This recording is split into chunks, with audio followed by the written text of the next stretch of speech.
I'm really not the type of person to share my problems with others, but I'm just so enraged right now that I need to vent. My wife, Gigi, and I have been together for the past 4 years. Our relationship has been pretty much perfect, or so I thought. We share similar interests like playing video games and going camping whenever we get a chance. We both have good paying jobs and we both never want kids. Gigi is extremely independent, which is the primary reason why I fell in love with her in the first place. We dated for 10 months before we moved in together. Gigi and I have talked to each other about our past, and she knows that I strongly dislike people who cheat. She expressed the same sentiment also and told me how her ex-boyfriend broke her heart when she found him cheating with one of his exes. I was glad that we were on the same page regarding this. I like being loyal and available to my partner, and Gigi was the same way in the beginning. However, after we got engaged, something changed in her. One day, while we were drinking, she broached the subject of whether we could get one free pass in our relationship. At first, I didn't understand what she was talking about. But then she went on to explain how a free pass is basically when you are allowed to sleep with a celebrity or someone whom you find extremely attractive, and your partner won't consider it as cheating. She asked me if I would ever consider having a free pass in our relationship. I laughed and shook my head, as this thought had never even crossed my mind. I told her a free pass is nothing but cheating, and if she ever wanted a free pass, then I would rather prefer that she left me. Hearing this, Gigi went quiet, and we continued to drink. I didn't think much of this after that day. However, I think this was the first red flag in our relationship. Months later, Gigi approached me saying how she had a colleague who was extremely attractive and had been incessantly asking her out for quite some time. And one day, during their office party, she had given in and kissed him just to shut him up. She told me that she had felt extremely guilty about it and wanted to tell me, but her friends had dissuaded her from telling me the truth since they thought that I would not understand. My first thought was that what this guy did was basically coerce her, so I told her that she needed to immediately report him and that she could file an HR complaint against him because this is a really serious issue. However, Gigi tried to brush it off, saying that it wasn't a big deal, which made me a bit suspicious. I asked her why she did even tell me this if she thought it wasn't a big deal to begin with. Gigi told me how she thought she wanted me to spring into action and perhaps take matters into my own hands by confronting the guy just like all her exes have done, and that she found it unattractive to see that I wanted her to go to HR instead. She then grumbled that I didn't love her enough and how she would have confronted the woman if I had ever kissed someone else. At this point, I could not fathom why Gigi was twisting the situation like this. It felt like I was being manipulated into a scenario that made no sense. How could she expect me to react the same way as her exes? It was as if she couldn't handle the idea of me handling the situation in a rational and responsible manner. Her insistence on making it a test of my love for her left a bitter taste in my mouth. I told her firmly that if she didn't report this to HR, then I would assume that she had kissed the guy out of her own free will and not because she was coerced to do so, which means it was cheating, and I could not marry someone like that. Hearing this, Gigi's expression shifted from frustration to disbelief. She asked me if I was serious, and I nodded, reiterating that I couldn't handle cheating. We did argue for a bit where she kept saying how everyone would look at her differently if she complained against the guy and outed him, but I didn't care, and I reminded her that she should not care either if what she had told me was true. In the end, she reported to HR, and apparently it was a big deal, just anyone would expect. The company ended up firing the guy and assured Gigi that she did the right thing. I was glad that Gigi stood up for herself. However, a week later, I received a message from a stranger. He claimed that he was the guy who Gigi had kissed. In his message, he had written how Gigi had kissed him out of her own consent and that he never did anything wrong. He alleged that Gigi apparently never wore the engagement ring in the office, so he had no idea that she was even engaged, nor did her friends ever bring it up, which is why he had thought it right to pursue her. He told me that he wanted nothing from me, but to just inform me of the truth and apologize for kissing my girlfriend.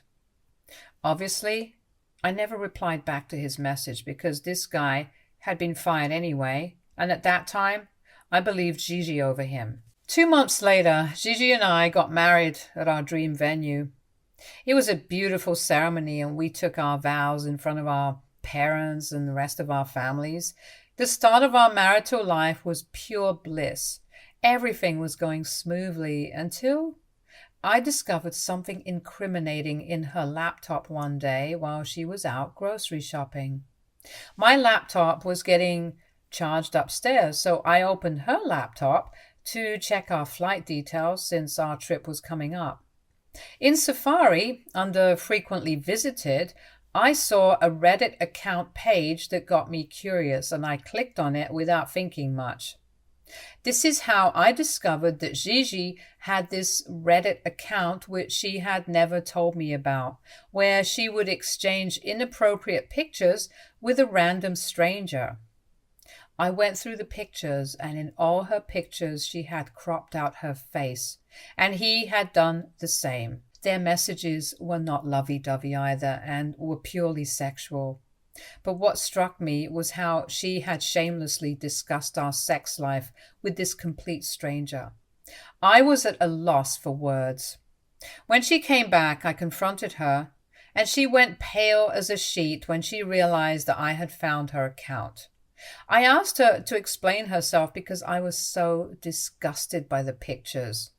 She hesitated for a moment, her eyes darting nervously before finally meeting mine, and then slowly, hesitantly, she began to speak. She confessed to finding it exciting to send her pictures to a stranger and to engage in conversations with him that she knew were forbidden. She told me how it was basically like porn and that it meant nothing to her. She tried to justify, saying how she had never confessed any love for him and that sending pictures with her face cropped out wasn't a big deal because he would never find out who she actually is. I struggled to comprehend her reasoning, to understand what would make her behave this way. I asked her why would she even need to do this if it was because she wasn't satisfied in our marriage. But Gigi shook her head vehemently, her eyes pleading for understanding as she tried to argue that it wasn't like that, and that this was just a stupid thing that meant nothing to her. She kept saying that she loved me and pleaded with me to let this go, as this is nothing more than an embarrassing incident, and promised me that she would delete the Reddit account immediately. I wanted to scream, to lash out in fury and frustration. But instead, I remained silent as I tried to process this new information. There was nothing left to say, no words that could undo the damage that had been done. I have to admit that after this, our sex life did suffer because I felt so betrayed and hurt. I struggled to find the desire to be close to her, to let down my guard and allow myself to be vulnerable again. The thought of being intimate with her filled me with a sense of dread. Gigi sensed my hesitation, my reluctance to bridge the divide that had grown between us. She tried to reach out to mend what was broken, but her efforts were not enough. Every time I looked at her, I could picture her messages with the guy in my head, and it really did not help. Just a week after this, I received even worse news while I was at the office one morning. My parents had met with a car accident and were critically injured. I could not believe it, and it was as if the ground had suddenly disappeared beneath my feet. leaving me suspended in a void of shock and despair. I raced to the hospital to check on my parents as fast as I could. I was informed by the doctors that they were on life support because their organs were failing. The doctors told me honestly that the chance of them surviving this was less than 50%. I remember just sitting in the waiting room for hours on end, hoping that they would miraculously wake up. Gigi did come and sit by my side in silence, holding my hand. I kept praying fervently for a miracle, for some sign of improvement, but my parents' condition never improved. My mother was the first one to go, and she was quickly followed by my father. The only thing that reassured me was that even in their death, they could be together. I collapsed on the ground just crying until my tears ran dry.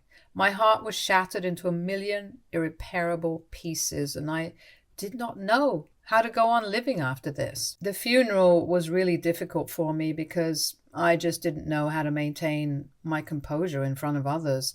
I have to admit that during this time, Gigi took care of everything. She allowed me to mourn over the loss of my parents while she made all the arrangements. In the aftermath of their funeral, I withdraw into myself, cocooned in a shell of numbness, unable to articulate the magnitude of my pain. I found myself trapped in a suffocating embrace of grief and depression. I did not have the energy to even complete simple tasks and would lie in bed the whole day mourning my parents and my childhood. My parents have been my rock, and losing them felt like I had lost a piece of myself too. I did meet up with my parents' lawyers, who told me that my parents had left behind everything that they owed to me, which was not surprising, honestly. But what did surprise me was that the collective asset amounted to $2 million. I was shocked. But then it made me even sadder realizing that my parents had worked hard their entire lives, yet they didn't live long enough to enjoy it. I never told Gigi or any of my family about my inheritance because I didn't even have the right state of mind at that time to think about the money. However, I did decide to take a long leave of absence from my company now that I didn't really have to worry about money, and since I had been a loyal employee for a long time, my boss graciously agreed to give me the break I needed to grieve my parents. However, just 2 weeks after my parents had passed away, Gigi approached me one evening and told me that she wanted to talk to me about something really important. We sat down in the living room where she started to tell me that she had enough of seeing me moping around and that I needed to get my ass up and go to therapy. Gigi told me that my behavior wasn't normal and that nobody mourns so much over the loss of their parents. She asked me to man up and stop crying. I was shocked by how cruel her words were, so I tried to reason with her how my grief was not a choice, and that grieving for my dead parents for a month is perfectly normal for any human being. I reminded her how she had grieved for her childhood dog for months on end, and I had never questioned her, so she had no right to behave with me this way. She was pissed and grumbled about how unattractive it was to watch me cry. There was more back and forth, but eventually she let it go, so I thought this would be the end of it. Recently, my cousin Joseph messaged me, asking if I was doing well. Joseph and I have been pretty close growing up, so it wasn't unusual for him to check up on me. However, he then went on to ask if my wife and I were currently separated. I was confused by his question, and I replied back that my wife and I were still together. I didn't think much of his inquiry at the time, chalking it up to curiosity or maybe even concern. But he then called me immediately, so I picked up his call. Joseph went on to tell me that he had just spotted my wife coming out of a hotel with a man, and that the man and my wife had hugged each other tightly before walking away in opposite directions. He told me that the way they hugged each other was not like the way friends do, which is why he had questioned me as to whether me and Gigi were still together. I reiterated again that she and I were very much together, and I assured him that when she came back home, I would ask her about it. However, my cousin, being the more paranoid one, dissuaded me from asking her.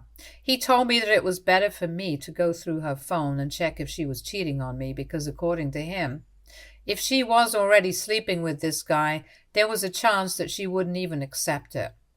I hate to admit, but his words did make sense. Since Gigi did kiss a coworker and had even shared inappropriate pictures with a complete stranger, so I thought it was better for me to investigate a bit before confronting her. And that is exactly what I did. I went through her laptop and her phone, but I found nothing. There were no inappropriate messages or calls to anyone. I was starting to doubt my cousin and thought maybe he had mistook someone else for Gigi. However, that weekend, while me and Gigi was sitting on the sofa watching TV, I heard a phone vibrate. I looked around and noticed that neither my phone nor her phone had received any notifications. Gigi must have seen me looking around because she suddenly excused herself to go to the washroom. I racked my head in confusion, as I was positively sure that I had heard a phone vibrate. And this is when it struck me that maybe Gigi had another phone. When she came out of the washroom, I noticed a phone-shaped bulge in the side pocket of her sweatpants, which pretty much proved my suspicion.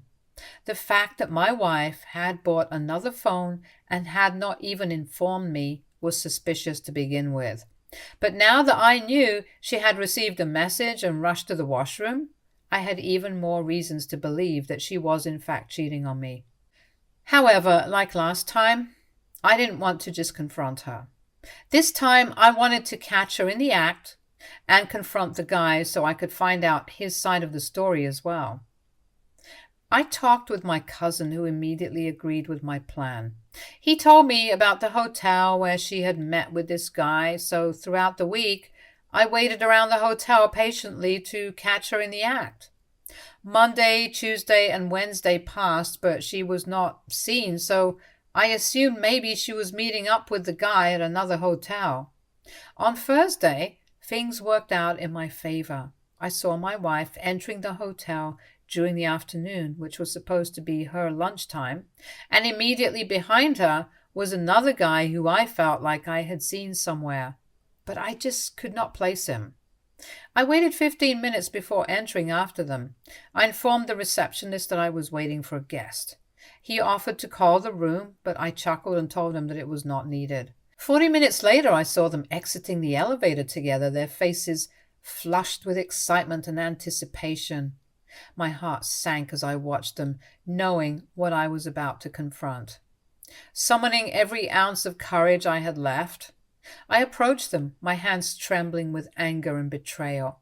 My wife's eyes widened in shock as she saw me, and she stopped dead in her tracks. Before she could utter a word, I held up my hand, silencing her protests. I didn't need to hear her excuses. I had seen enough. Turning to the man beside her, I asked him if he knew who I was. He nodded and told me that he had seen me at the office Christmas party last year, and that I was apparently her ex-husband, since she had told him that we were currently separated. I stared at him blankly as he went on to tell me that he would have never gotten involved with her in any way if he knew that she was still married. I asked him if he worked with Gigi, and he nodded, telling me that they were co-workers. Anger surged through me like wildfire as I realized that my wife had once again cheated on me with a co-worker. Without a word, I turned on my heels and walked away, leaving them standing there in stunned silence.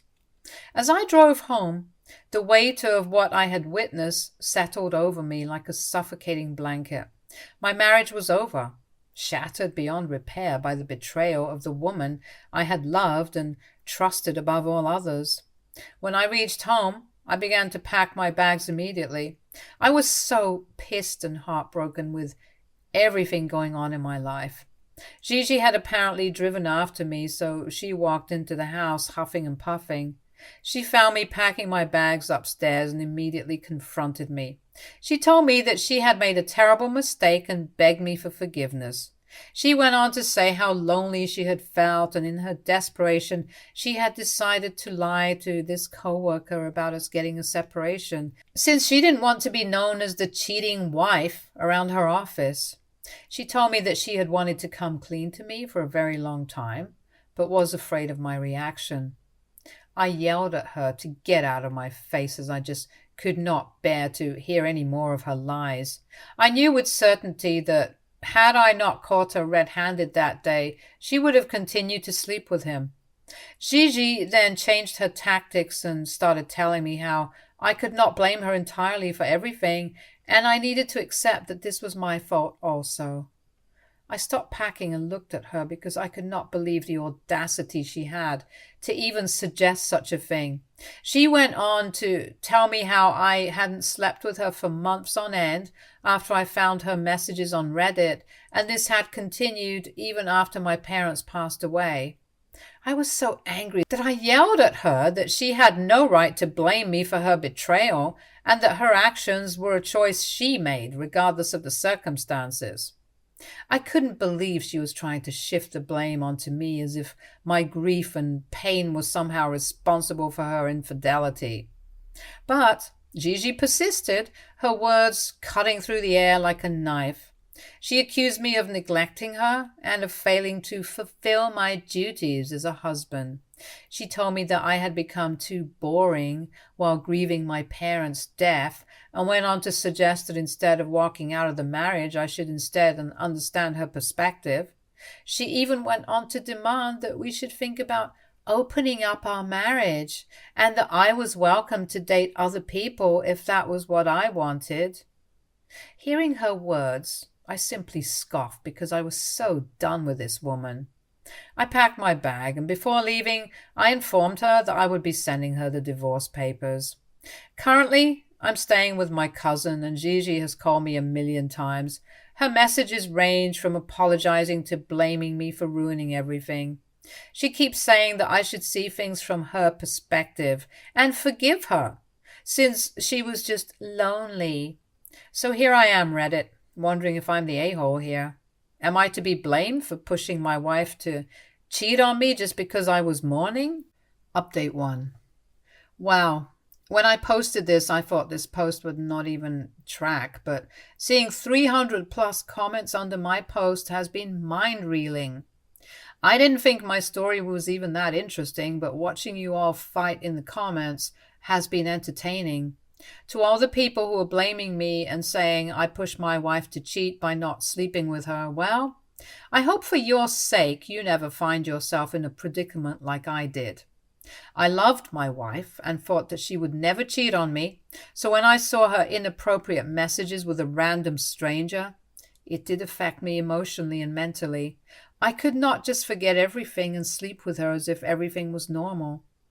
2 weeks later, when my parents passed away, sleeping with my wife was the last thing on my mind.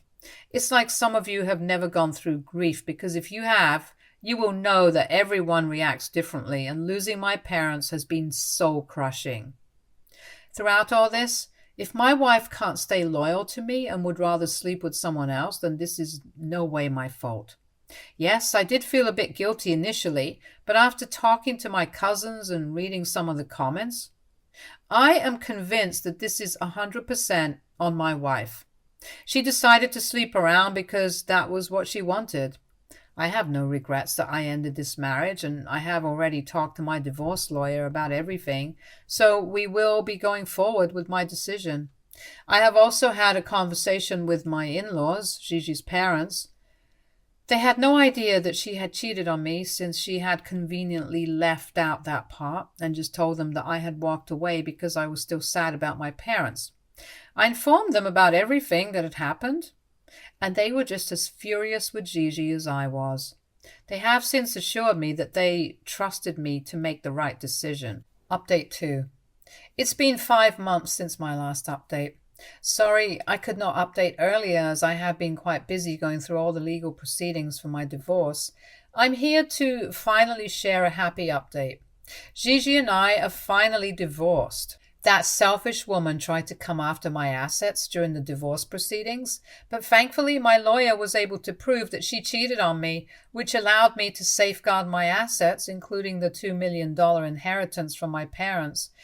Gigi, who had no idea previously that my parents had left me behind such a huge amount, tried to argue that she rightfully deserved half of it. However, the judge wasn't having it and refused her point blank. I have wasted no time in moving on with my life. Soon after I moved out, I met an amazing woman named Sarah on Bumble. She is a single mother who is absolutely amazing and has a lovely son named Jerry.